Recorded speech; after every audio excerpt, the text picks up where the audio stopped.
Ladies and gentlemen, hey, hi, how you doing? Welcome back to the channel. Thank you so much for stopping by. A few days back, we talked my initial impressions and reactions and concerns with Warzone 2.0. Admittedly, there were a lot of them. That video got a lot of comments, a lot of engagement, and it seemed like there were just some general points made across the board, whether you were for what I was concerned with, whether you were against what I was concerned with. And so today I wanted to talk more about what I would say the truth of Warzone 2 is. Just why the reaction to the game is what it is, why the game is what it is in the first place.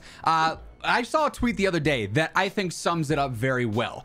Warzone 2 probably wouldn't even exist if Warzone 1 was more stable and was able to support a multi-year expansion, right? But unfortunately, because Warzone 1 is still tethered to the Modern Warfare 2019 application, because that was built on that older tech, not necessarily meant for next gen, obviously like some of these more recent games have been, and because it's not a standalone title, it really hasn't been able to be upgraded. You know, you look at other battle royale titles, Fortnite obviously would probably be the main one, but even games like Apex as well, it's not like you're constantly seeing Fortnite 2, Fortnite 3, despite it being around for longer, right? Or Apex 2, Apex 3. Those games, because they're standalone BRs, are just able to be majorly upgraded with new engine tech and all sorts of crazy new features and whatnot, just because they're meant to be multi-year battle royale games, and that's not what Warzone 1 was prepared to be. So, you know, because of that, that's why we have to have Warzone 2, to optimize it for next gen, to be able to create this multi-year game now that is actually prepared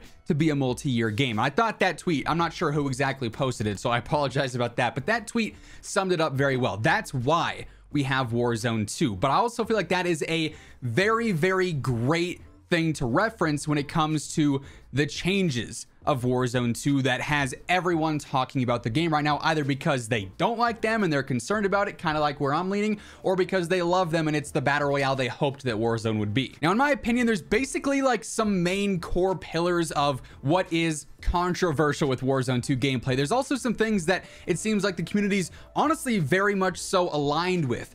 The map, Al Mazrah, I believe is the name of it. Everyone seems to be enjoying that for the most part. Like, I really haven't seen much negative talk on this new map. It looks like it's going to flow very well. It looks like it generally just looks very good physically. It's a very beautiful map. You know, they did a really good job designing it. It looks like it's nice and diverse for gunplay and engagements. The map looks fantastic. The movement has sort of been a little bit more split, you know, obviously no slide canceling and whatnot, but I feel like that's something you could always adapt and move past. That's just a simple movement meta. There's always going to be other alternatives like players are already finding in Modern Warfare 2 multiplayer, right? But then you get to what is very much so split, not necessarily like 50-50 by any means. I mean, just going off of my comments, it seems like there is maybe a little bit more concern than there is hype for certain things, but the core four things that I feel like everyone is talking about as major changes for Warzone 2. Obviously, the loadout system, the AI and the amount of them on the map, or the NPC/bots, the Gulag update, and then the lack of quality of life updates from Warzone 1 being implemented into Warzone 2 gameplay. So I want to go through and break each of these down and basically explain the truth behind why they're getting the reaction they are. Oh, and by the way, as we are going through all this, if you guys are new to the channel, be sure to hit that subscribe button. Every single day, you're going to find the latest news, updates, loadouts, tips, everything going on in COD right here. So if you want to guarantee you're always up to date, this is the place to be. And if you guys enjoyed this video, let me know by dropping a like on it. And as always, feel free to leave your thoughts down in the comments below on everything we're discussing. So the loadout system, obviously loadouts are a core pillar and core foundation of what Warzone is. In my review video, I talked a lot about Warzone's identity and how it separates itself from just being another generic battle royale like PUBG, for instance. Like, a lot of what we see in Warzone 2 really feels like it is Warzone but PUBG, and they're just putting the Warzone name over it because it's a Call of Duty game, right? It doesn't really feel or look like Warzone, because Warzone as we know it is fast-paced. Keep in mind, COD is not a milsim. It's not the most tactical game in the world. It is meant to be all about chaos, fast-paced gameplay. Now, sure, you can camp and slow it down, but at its core, Call of Duty is not necessarily a slow battle royale or a slow game for an FPS in general, but loadouts are a core pillar. They allow players to actually have a reward for grinding out multiplayer and leveling weapons and completing camo challenges. They incentivize spending a ton of money in the shop and buying blueprints, and the current system that is in place for Warzone 2 does not allow general loadouts. There's basically no guaranteed freebies like there are in Warzone 1 now, which is what it is. I think you could always do without them. That would not be the end of the world. But the way that you are granted loadouts in Warzone 2 is what has people up in arms, because currently you'd have to go through a stronghold and complete a set of missions and challenges against AI bots, basically shoot a ton, alert everyone in the general surrounding area that you're on the map. They'll come in third party. It is what it is, but you would essentially get a free custom gun out of that. But it's not a guaranteed thing for your entire team either. The other way is through the new buy station, and that is where you'd buy a custom gun, not perks, not equipment, just one individual gun itself. And the prices are ranging from like $7,000 to $12,000, $13,000, $14,000 for one gun, for one player. There's a lot of that just doesn't quite make sense. Obviously, it's taken away from Warzone's identity, but that also does not really reinforce team play. Like a loadout now, you go and you buy it for $10,000. You buy it for $15,000, depending on the mode. Your entire squad can take advantage of it. You get 2 weapons. You get all your perks, all your equipment. You're good to go. Warzone 2, you buy one gun for one player at a very high price. The rest of your team does not get access to that, and it's just one gun and nothing else. So, you know, if you're playing with randoms and a guy gets $8,000, you think he's gonna buy some plates for the team? No, he's going to go and buy his custom gun, which already is hard to access. That I feel like is, you know, like I said, it's not really promoting team play. It brings more selfish plays into the mix. It makes loadouts and custom weapons a lot more inaccessible, hence sort of diminishing the grind in multiplayer and diminishing the value in buying blueprints, both hurting sales for COD. To me, it just doesn't quite make sense to change the loadout system. Now, if you don't want loadouts, that's just Warzone. I mean, other games have no loadouts, you know what I'm saying? So the loadouts in Warzone to me just kind of go hand in hand. That system, that's sort of the truth behind that. It just doesn't feel right in a way. Also, forgot to list this initially with like the core pillars, but looting is something that also is very split. Some players like the backpack looting of other games, other players like the fast looting of Warzone.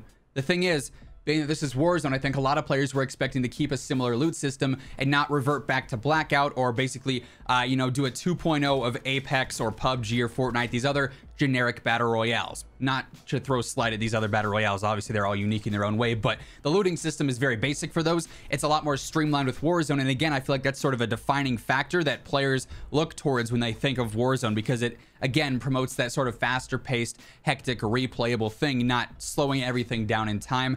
And I think they again just wanted to make more of a true battle royale experience there, but it kind of takes away from that Warzone identity. Now, the AI is something that I feel like a lot more players are somewhat aligned with, but it obviously is a very big talking point because they made a very, you know, specific reference to AI a lot at the reveal and with gameplay, because the AI are everywhere. They're in strongholds, they're in various buildings, they're all over the map, and there's just too many of them. I think the truth behind that is that they're trying to allow maybe some lesser skilled players, more casual players, an experience of actually getting kills, because of course, with the way skill-based matchmaking works, you're oftentimes, even if you're a lower skill player, you're going to end up in a lobby with some sweatier players to balance out that average of 0.9 to 1.2, which is where most lobbies end up falling. And then also there's all the cheesy exploits for getting into low skill lobbies if you're a higher skill player, which is stupid. So even with skill-based matchmaking, it doesn't really incentivize you know, low skill players getting to play better against other low skill players. It's just not a thing. System probably needs updating, but anyways, AI just allow, you know, lower skill players to maybe feel more sense of a reward because they're able to get XP, they're able to get kills and get loot in a different way that you know, maybe is a more rewarding feature there. But other than that, it seems like AI is just more of a distraction, something that would work very well in the DMZ mode, but maybe not so much Warzone. Now, the Gulag is another thing that just makes me scratch my head a little bit. I don't think the Gulag system in Warzone 1 was really all that flawed. 1 versus 1, you get the same weapon, you fight, whoever wins gets to keep playing. But now they've gone and switched it into 2v2, so it's completely RNG with who you're matched up with. You have to loot off the ground, which can already be somewhat annoying if you don't get the good gun right off the rip. There's also an AI there that holds a key that you can take and escape. To me, it's just, if it's not broken, why fix it? And that to me is honestly a common theme amongst Warzone 2 in general. And I'll get to that point here in just a minute, so obviously stay tuned for that. But yeah, the 2v2 Gulag, another thing that I think is less split than the loadouts. AI, Gulag, those seem to be, there's a general consensus of why. More so than loadouts, which are kind of more split. Some people like it, some people don't. But the truth behind the Gulag, again, I think is just trying to add in an RNG aspect to make it more like a core battle royale, which is very RNG based, whereas Warzone is a lot more you create your own experience. But again, that's what separates Warzone from being a generic BR. I don't think we really need another generic BR. Then finally, the quality of life updates, the QOL updates. Warzone's gameplay has been, you know, hit or miss for a long time, really all the way dating back to Verdansk. There were many issues with gas masks, stim glitches, all sorts of stuff like that. Raven over the past 18 months or so has been phenomenal at updating quality of life changes, giving us better things for looting, better things for satchels, better things for, you know, menu updates, all sorts of quality of life changes like that. Redeploy balloons, redeploy buy stations, or portable buy stations rather. Everything like that, these quality of life updates that they have tested for so long to get right in Warzone, all seem to have been tossed away and done away with Warzone 2. It's just like a hard reset. They didn't take any of that into consideration. That just seems like, why? Again, that's a common question. You took all this time to perfect these QOL updates to the community's liking in Warzone 1, and then you're just like, oh yeah, we don't need those in Warzone 2. Just a head scratcher as well. So this leads me back to the initial tweet that I talked about. Warzone 2 would not exist if Warzone 1 was capable of sustaining itself through multiple years of technology upgrades. That implies that Warzone 1's formula works well. And it does. That's why Warzone is successful, because it has a different formula from every other battle royale game. It is fast, it's hectic, it's replayable, it's very, very casual friendly.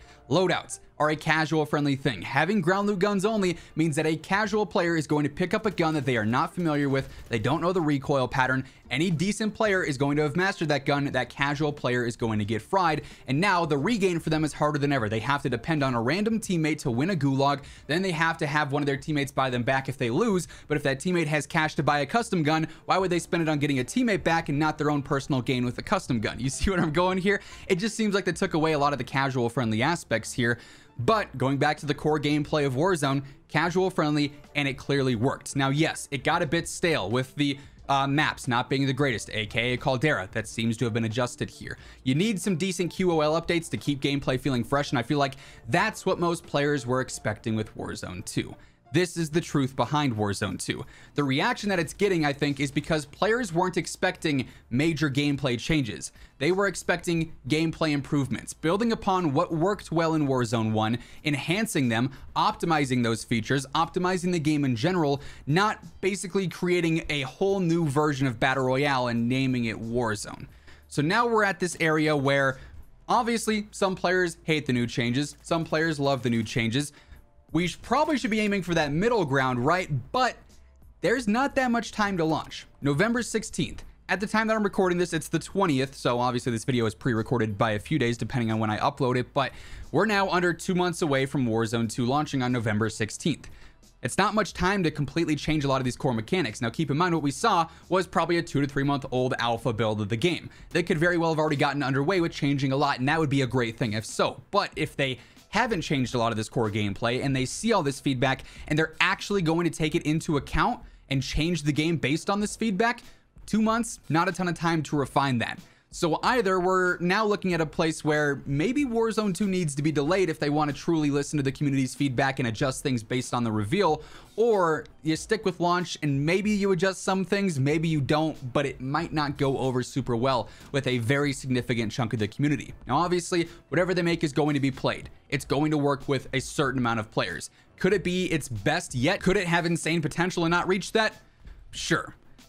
But it's a very strange place to be, I think, if you're a Warzone developer. Obviously, and also something I really want to preface, and something I saw a lot of that bothered me in the last comment section is, you can give criticism like what I aim to do a lot with these videos, because they put this information out to be critiqued. They want feedback, but you have to do it respectfully. Devs are not going to listen to people saying that they are dumb, they don't listen, they don't play their game, because they're not offering anything valuable. If you are constructive with your feedback, you are respectful with your feedback, they're going to take it into consideration a whole lot more, and that's what actually promotes change. So just keep in mind, as you are talking about how you feel about the game in the comments of this video on social media, be respectful with your comments, please, because I noticed that a lot in the last video. A lot of players were just like, or a lot of commenters were just being overly rude for no real reason, because that doesn't get anything done. But anyways, the truth behind Warzone 2 is that the reactions are based, I think, off of something that we weren't expecting to see. Will it change? Only time will tell. But that's going to wrap things up for this video. Hopefully you guys enjoyed. If you did, let me know by dropping a like on it. Would be seriously appreciated. And if you guys are new to the channel, feel free to hit that subscribe button and turn on those post notifications. But once again, thank you so much for tuning in. And until next time, take it easy. Have an awesome rest of your day. And I will catch you guys later. Peace out.